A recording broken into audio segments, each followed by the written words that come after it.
What's up guys, welcome back to the channel, and today I'll be bringing you a brand new reaction video. Today's reaction video, free before February. I said it would be my next NASCAR one, and it is. I'll put your comments on screen now of everyone who suggested it. Really appreciate it. Now, it's come out a little bit later than expected, because it's an hour and 27 long. I made it in 5 parts, but I just haven't had time in the week to sit down and react to it. But it's a Saturday now, so we've got a little bit of time on our hands, and let's get it done. I'm keen. But just off the bat, we've got the screen saying the following film contains footage and accounts of fatal racing accidents. Viewer discretion is advised. It's going to be emotional, guys. It's probably going to be emotional. You guys have told me basically what this documentary is all about. It's a lead up to Dale Earnhardt's death. There were 3 before, obviously February, when unfortunately the death happened. So unfortunately the 3 deaths happened as well. And it's going to go into that and then go into the safety regulations after his death as well. So I'm quite keen for it. It's going to be a long one. So get your popcorn, get your drinks ready, and let's get straight into it, guys.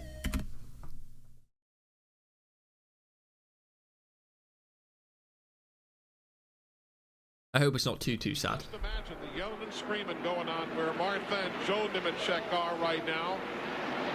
Their son leading 72 laps. Old school racing. Does it slow down? It doesn't look too fast. I don't know if it's just a quality. It doesn't look too fast in that footage there. But that first one you never forget. I think it's just a footage. That looks a lot faster there. Winner of the year. The 9th Chevy win in 26 events. Nice. 9th in 26 events. So I assume, again, I'm not going to pause it a lot because this is such a long thing, but just to clear that up, so obviously Chevy is a car make. Is that just a team in NASCAR? Because it's 9th in 26, that's quite dominant, I'd imagine. Or do a lot of cars use the brand Chevy and it's different team owners, if that makes sense? Let me know, guys. Our Winston Cup Racing.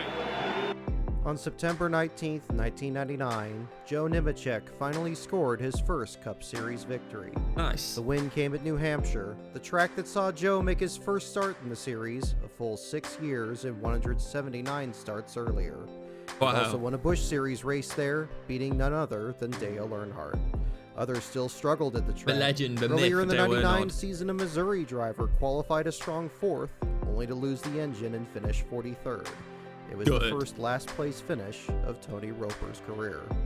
Joe's win came driving for team owner Felix Sabates, whose flagship number 42 hadn't visited Victory Lane in more than 4 years.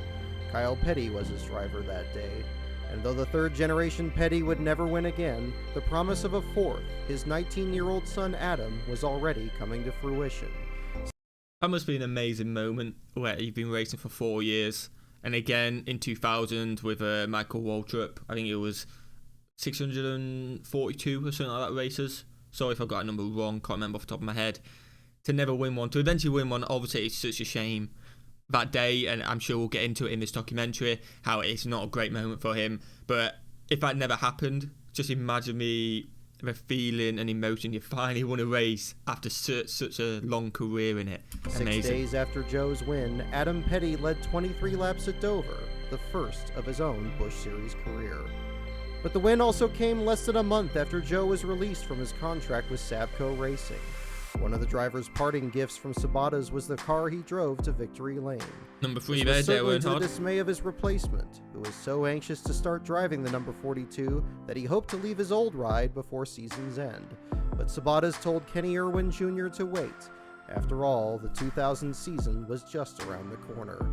But most significantly, Joe's win came 2 years after the death of his brother John Nemechek, who in 1997 died from injuries sustained in a crash during the closing laps of a Truck Series race at Homestead. You never want to see that. Less than 3 months after that dark day, Joe's newborn son John Hunter would carry on his name. "This is for my brother John," said Joe as he crossed the stripe. "I love you." It must have been some solace then that as of that September day, John had been the last NASCAR driver to die in a race car.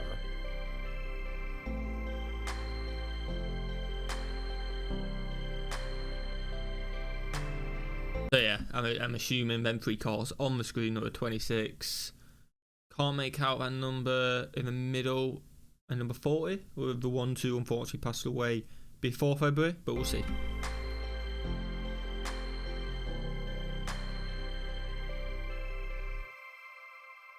Yo, shout out to that guy, man. The mid to late 1990s were a golden age for NASCAR. Increased national exposure brought with it more corporate sponsors eager to get their brands on a car. With that came a rise in teams, and with that, more opportunities for drivers to compete on a national level. In 1999, the Brickyard 400 still drew 55 entries for 43 spots. The Busch Series race at Las Vegas pulled 53. Among these drivers were Adam Petty, Kenny Irwin Jr., and Tony Roper. Adam Petty may truly have been the first fourth-generation athlete in professional sports. The Randleman, North Carolina driver was born into racing royalty. He was the great-grandson of Lee Petty, 3 times a Cup champion with 54 wins. He was the grandson of the King, Richard Petty, with 200 wins, 7 championships, and legions of fans. AKA the King, you guys have told me about him, I need to check him out. I just want to say as well, I love how, and you see this quite a lot in American sports, I believe, from what I've heard, the family generations who raise the kid to go into the sport and stuff like that, fair play. I love how they follow on a legacy for the name as well. I absolutely love that. And he was the son of Kyle Petty, whose 8 wins all came driving for teams other than Petty Enterprises. Father and son were extremely close. Adam proudly called Kyle his best friend. Nice. When Adam Petty was 8, Kenny Irwin Jr. was playing varsity soccer in high school, but he had already been running quarter midgets since he was 6. As a teenager, he got a taste for racing in NCCA and IMSA. His father, Kenny Sr., fielded his team in the American Challenge Series, where he ran American-built production cars on road courses. But it was in USAC open-wheel competition that Irwin truly stood out. He scored 8 wins in midgets in the 1996 championship. In midgets? You guys are going to need to explain. I assume that is some form of college, high school, something like that, which is before you get to the real league of NASCAR. Let me know. 7 wins came in sprint cars, where he was 1993's Rookie of the Year. And in 95, he was the top rookie in the Silver Crown Series, finished second in points, and took another 4 wins. An exciting prospect, man. We're already calling this driver for Indianapolis the next Jeff Gordon. Like Petty and Irwin, Tony Roper was born into a racing family. He was the son of Dean Roper, who in 1983 qualified for his first Daytona 500 and finished 15th. Nice. 2 years later, and already 46 years old, Dean won an ARCA race of the Springfield Dirt Track, his first of 6 victories in the series. Again, I'm assuming that NASCAR's there. There may not, because I know there's quite a lot of different leagues. But just look how advanced the cars are nowadays compared to that. Like, you look at that and think, yeah, it's going to break down. Obviously, there's still safety precautions in that, trying to protect the driver as much as possible. But you can see why there was an abundance of deaths. The last of these came in 1994, when Dean was 55. In nearly all his starts, Dean drove for the Mueller brothers, a Wisconsin-based team whose number 89 became one of NASCAR's most prolific part-time teams. Some of their drivers were Rodney Combs and Jim Sauter. Dean and the Muellers were still racing when Tony began to drive in 1986. He started in go-karts, then branched out into dirt racing in IMCA modifieds and late models. When his local tracks in Lebanon and Bolivar were paved, he made the transition seamlessly. This led him to compete in the American Speed Association, which visited his home track, the I-70 Speedway. Located 150 miles north of the family home in Fair Grove, it was at this track on June 28, 1992, that Roper finished 4th, the best finish of his rookie season. After 5 years in ASA, Tony Roper and his wife Michelle moved to North Carolina. He just earned a full-time ride in the NASCAR Craftsman Truck Series. It just shows that some of these drivers, they go through a lot of racing in different leagues, different cars, before they even get to NASCAR. So they're fully prepared. I imagine it's not the case for everyone, because a lot of people come in super young as well. But this guy's been about. He's been about, and he's not even racing NASCAR yet. Driving for ARCA veteran Bob Brevac in 1997. On June 6th of 97, Roper finished 20th in the Truck Series race at Texas, a race won by Kenny Irwin Jr. Irwin's success in USAC had earned him a ride with Jim Herrick, and the Union had already yielded another win, the same tragic Homestead race that claimed the life of John Nemechek. By now, Irwin's success had caught the eye of Robert Yates as a possible replacement for Ernie Irvan. That possibility became a reality on August 1st. Nice. In an announcement at Irwin's home track at Indy, the 27-year-old would bypass the Busch Series and drive one of the most storied cars in the field, the number 28 Texaco Haviland Ford. 1 month later, on September 6th, Irwin made his first Cup start. He'd drive a car fielded by Blair Motorsports, a team that had struggled for sponsorship all year. With a Yates engine under the hood, Irwin qualified on the outside pole. He led 12 laps and came home in 8th. Not a bad start. Robert Yates and David Blair gave me a great car tonight. We led a few laps.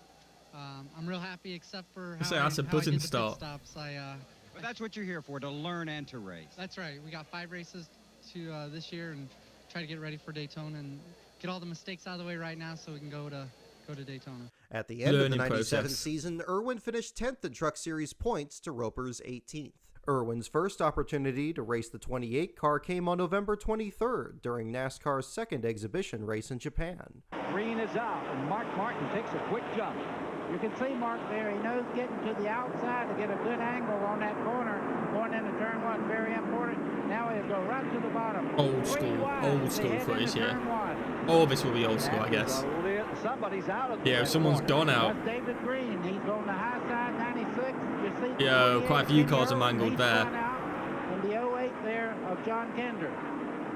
So in turn 1, they've collected 3. I think that'll bring a caution as they come. And I think it said Kenny Irwin was in there as well. Should be good if it's your first race and you've already been knocked out by a crash caused by others. That's good. To complete lap number 1. Ooh, yeah, there he is, number 28. His car is mangled. In that Texaco gutted, mate. car, absolutely gutted. That one got thrashed quick. First lap, first turn. Kenny Irwin in big trouble. The first lap accident left Irwin in 18th. He also tried his hand at drifting. See, that's us. That's how you do it. In 1998, it was finally time for Adam Petty to take the wheel. Like Roper, he started out in ASA, driving a radical new paint scheme sponsored by Spree prepaid phone cards. Nice. He drove number 45, the next car in line after Lee's number 42, Richard's number 43, and Kyle's current number 44 in Winston Absolutely Cup. love that. On June that's 27th great. at the Roper family's home track, the I-70 Speedway, Adam was making just his 10th series start. In the mirror of number 45 was a rookie from California named Jimmy Johnson. There is your leader, 17 years old, just graduated from high school. We know all of the Jimmy Johnson. Obviously, we're talking about Petty here. Obviously, his grandfather, I think he said, Richard Petty, 7 championships, legend. Jimmy Johnson, 7 championships, legend. Along with obviously Dale Earnhardt. 3 legends of the game, all been mentioned already in this video, and we're only 9 minutes in. Cool. He's not mowing lawns this summer, folks. He is winning his first ASA race. Off of turn number 4, Adam Petty keeps it pointed straight. He will win the Kansas City Excitement 300. Adam, come on over here. What's it feel like to win the big one, man? It's like the World Series. This is awesome. I tell you what, these guys had some bad luck early in the race and got 2 laps down and made that back up with great pit stops. I tell you what, thank the good Lord for this, man. I tell you what, he was with us all night long. Thanks Spree and all what that. What feeling when you win a race? I tell you what, I'm shaking. I don't know what to say. This is awesome. You gonna call your dad on Spree? I'm getting ready to call my mom right now on the Spree car. That's right. In 1979, Father Kyle won in his first ever ARCA start at Daytona, and on September 30th at Charlotte, Adam followed suit. I think he's going to win this thing. Final corner. Go on, lad. Get around him. No, wait, oh, sorry. Petty's at the front, isn't he? Yeah, Petty was at the front. 1-2 short then. Fair play to him, lad. 18 years old. Wow, and we got a Coca-Cola bathtub. To provide his perspective, I'm 21 and he's doing that at 18. That's absolutely mental. Fair play to him. Here in a big way. Adam. There's his dad jumping in, Kyle. Love that. Father. Adam Petty. Grandfather. Great-grandfather. Father. Now you. Can you describe this moment? I'll tell you what, this means more to me than anything. You know, my fantastic legacy, man. Hey, buddy. Patty Petty coming in. I lost my crew chief a couple weeks ago, and it's been a rough couple weeks, but I tell you what, the good Lord's been with me. This is awesome. This is my dream. It's been my dream since a little kid to come here and race. Come to anywhere race where my dad's raced before and prove himself. Love that. I'll tell you what, I feel like crying. This is awesome. He's a lot better race car driver than I ever thought about being. He may rival his grandfather at some point in time, but it's good wow, that's a big statement. Big statement. Has the last name Petty for a long time to come. Yeah, he's definitely proud of his son. I absolutely love that. That's a massive statement. In that same 98 season, Roper parted ways with Bob Brevak in June, then took the controls of the number 55 Icehouse Ford fielded by racing legends Tom Gloy and Bobby Rahal. On July 30th, in just his sixth start with the team, Roper finished a career-best second, following Jack Sprague to the finish line at Indianapolis Raceway Park. Career bests tonight for Tony Roper and Lonnie Rush. Congratulations from Roper, who said, man, I feel like I won this, baby. I'm second, and I'm just as proud as I can be. Tom Glory. Second's not bad in a race with a lot of cars. It's not bad. Fair play. The next day was the Brickyard 400, where Irwin was one to watch in his first start at his home track. Earlier that season, he'd enjoyed the best run of his career at Atlanta, leading 113 laps and finishing fifth. But he'd fallen to just 20. That's got to be good, and finishing fifth after you've led 113 laps. Like, you've dominated a lot of the race there, and you finished third. Bit going, but still fantastic finish. Points heading to Indy, failing to finish 3 times, and even missing the show at the Coca-Cola 600. He qualified a strong fourth for his first Brickyard 400, and was running fifth near the end when it all came undone. See the 5 car going in the corner. Here comes the 28 car, and you got Dale Earnhardt Ghost gone second. Oh, good, mate. We talked about early in the race that he took that air. Bit of a side draft, you guys. I need to learn a bit more about side draft. You guys have taught it me a little bit in the comments. It's still a little bit confusing. I think I need to see it to fully get it. But so let's see what happened there. So Dale Earnhardt, again, causing mischief. Has a very good driver in Tony Roper. Go a little bit forward. Here we go. Earlier that season, he'd enjoyed the best run of his career at Atlanta, leading 113 laps and finishing fifth. But he'd fallen to just 25th in points heading to Indy, failing to finish 3 times and even missing the show at the Coca-Cola 600. He qualified a strong fourth for his first Brickyard 400 and was running fifth near the end when it all came undone. See the 5 car going here we go, yeah. So Dale Earnhardt goes for the overtake. He just loses control. Yeah, I don't know if there is a side draft there or anything. Gutting though. Especially when he just said he crashed out in 3 races in a row, missed a race as well.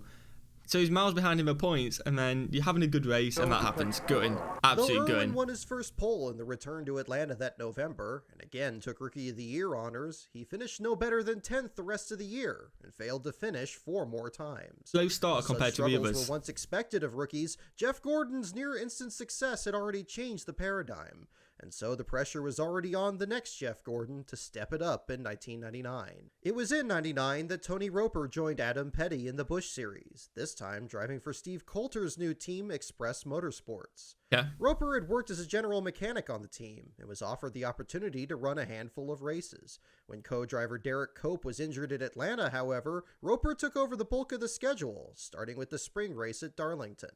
In his 20 attempts, Roper failed to qualify 4 times and failed to finish another 6. Yeah, I'm all right. I think we had a little contact with the car on the first lap there going in the first corner, and must have cut the left rear tire down because I went into one on the second lap and it just come around on me. Thought I felt it as I went in the corner, but with everybody else behind me, I was just a pinball. He's not showing much emotion, to be fair to him. Still, his short track experience I didn't know about him. His best runs were an 8th at South Boston and a 10th at Bristol. Adam Petty faced similar struggles, driving cars fielded under Kyle Petty's PE2 team and prepared in the Richard Petty driving school shop near the... It just shows how much crashing there actually is. We're focusing on 3 different drivers at the moment. Their whole careers, obviously this is the build-up to their careers, how they got into NASCAR, how we're doing at the start of it as well, still rookies. But it just shows the amount of crashes what take place, because this is just focusing on 3 drivers over, a couple years period, really. And they're constantly getting crashed out. If you pick another driver, there'll be the same amount of crashes, you know what I mean? Just shows how dangerous the sport is, especially when there wasn't as many safety precautions back then. Charlotte Motor Speedway. After a 6th place showing at Daytona, Petty failed to qualify the next week at Rockingham, his first of 3 DNQs. He also failed to finish 12 races, 9 due to accidents, and none were more brutal than this one at Dover. He's gonna go by him here. I don't know. He's been turned out. Ooh. Don't get hit by another car, man. Oh, it's always worse as well. Again, the field can't do anything about that. Oh, it's horrible, man. Kyle Petty, Kyle, you've had a chance to talk to Adam. How's he doing? Pretty good. He's pretty shook up. Great to hear. Anytime you hit at Dover, you hit hard. His ribs are sore, and he's complaining a little bit of his ribs and a little bit of his hip on the right side and his elbows. But, you know, he sits so close and he's so skinny and all that stuff. He ran a great race. He did really, really good from the beginning of the race. Hated that it ended like this, and, you know, that's why we got to get him out of the Busch Series, because when you race with Busch drivers like that, sometimes that's why they're in the Busch League, because they end up wrecking people like that. Okay, so you're going to go get further No, exactly the better drivers are saying. I'm going to go after practice, you know what I mean, to see how he's doing and how he's feeling. But, you know, he's good enough right now. His mother went with him, and she's doing good, so we'll just go from there. But like Roper, there was also a silver lining. Adam finished 4th at Fontana, 5th at Nazareth, and 5th again at Memphis. Nice. All this occurred during the 50th anniversary of Petty Enterprises, a season-long celebration which saw both its Cup and Truck teams sweep both wins at Martinsville in April. Oh wow, I love that as well. It always works out when it's a massive milestone. It doesn't always work out. There's not always happy endings. But when you hit a massive milestone and then you win all this stuff, it's just like it's meant to be. Same with obviously with Dale Earnhardt and his son winning the 500 and stuff like that. You know, it kind of just feels meant to be. Like the next year, his team, which he was on, just went on and won so many races, which was absolutely amazing. It just feels like it's meant to be. It doesn't always work out, but it's amazing when it does. To anyone, neither team would ever win again. In June, Adam Petty revealed his team was putting together a Cup car and planned to run 5 races in the year 2000, depending on how the '99 season went. It went well enough, as this was confirmed in November. The schedule was tentatively set to start in Texas, followed by the Coca-Cola 600 in May, the Bristol Night Race in August, Martinsville, and Homestead.